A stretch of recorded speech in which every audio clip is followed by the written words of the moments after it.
I'm joined with Martino De Ciccio from Montage Gold. Martino, thanks for joining us. Pleasure to be here.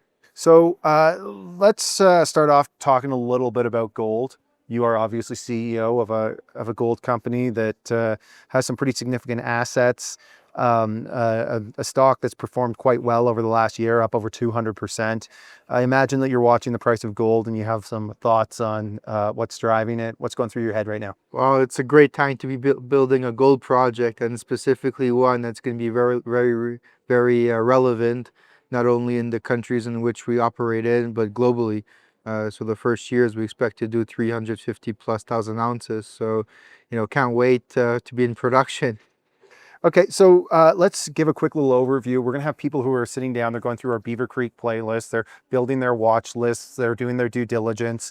What's the high level overview of Montage Gold for those people? Sure. So we joined about a year and a half ago, and since then we've secured 950 million of funding to be able to launch construction in November of last year.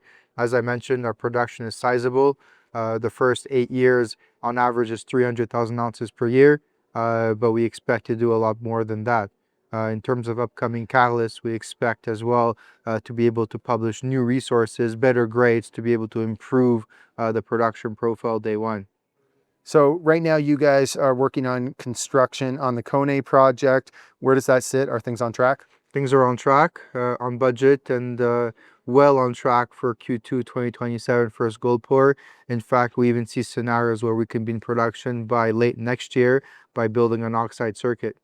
So outside of the construction, you guys have some exploration that's ongoing at Koné. How's this effort gone so far? Very good. We increased the budget. Rather than doing 90,000 meters of drilling, we're doing 120,000 meters this year. We already did close to 90,000 meters in the first half of the year. Last year, we went from 2 deposits delineated in the study to 9 deposits at resource stage, and 6 more deposits were advanced to pre-resource stage. So this means that we went from 5 to 6 million ounces already, and we see potential for a lot more.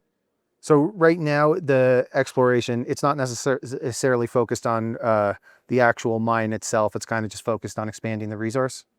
Everything we're focused on is to find ounces that can come into the mine plan day one.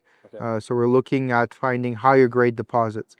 So the 7 new deposits that were found were all between 60 and 180% higher grade versus our Koné deposit. So this can materially lift production in the first years. The Koné project is open pit? Open pitable, yes, with a low strip ratio of 1:1. Okay. Outside of Koné, you guys have made a number of investments in other regional projects over the last year. What can you tell us about this? What's the larger strategy here? We've done 3 strategic investments: Sanyu, African Gold, and Oram. Sanyu was a way to get a foothold into Guinea. They have very appealing properties close to Anglo Gold Sigiri gold mine. They hit 50 meters at 3 grams earlier this year at the Diana target, and now we're drilling that out.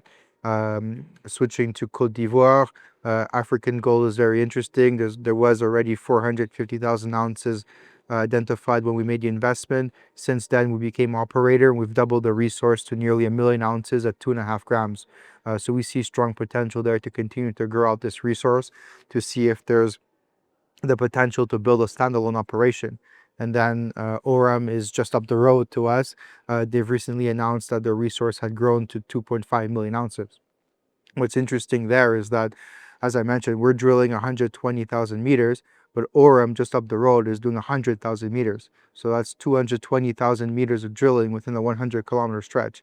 I don't think anywhere else on the planet there's that much drilling going on in such a short period of time within that constrained area. What can you tell us about your major shareholders? Very supportive. So between the Lundins at 20% and we have Zhejiang at just under 10%. This has allowed us to move the project quickly, and it's our philosophy has been build the business with partners. So we have good partners at the shareholder level with Zhejiang and Lundin, but equally we financed ourselves with Wheaton, who's a partner into this, as they provided 625 million of capital. And what was interesting is that the stream that we put in place is just on the 2 deposits that were in the study. So all the new deposits that I talked about, there's no stream on those, so we have the exploration potential to ourselves. Now, I imagine Wheaton, there's some terms in that agreement that you guys have to focus on those Wheaton properties first when you start mining. No, it's in everyone's benefit that we increase production and put the best deposits first. Okay. So how it works is that for the first 400,000 ounces of production, we owe Wheaton about 20% of production and roughly 10% of production for the next 130,000 ounces. So they benefit if we're able to bring higher grade deposits in first.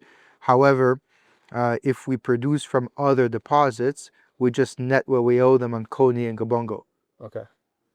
Last question for you. If I'm an investor watching this or I'm building my watch list and I kind of want to follow the timeline and key milestones, potential news flow, that type of stuff over the next year, what am I looking out for?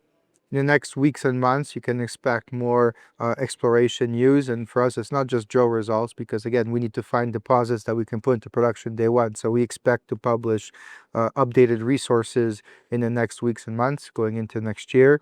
On the construction side, further updates with the key milestone being the ball mill arriving on site in Q1 of next year. In terms of catalysts and share prices, we listed on the TSX several months ago. We're now starting to see indexation. We got the first indexation with MSCI in August. In the coming quarters, we expect further indexes to come in, especially precious metal indexes. All right, well, Martino, thanks very much for sitting down with us. We really appreciate your time. I know that you've got one of the more interesting projects that we've sort of covered on our channel. So we appreciate you doing this, and I wish you guys continued success as you complete your construction on Koné. Great, thank you, and appreciate you following the story.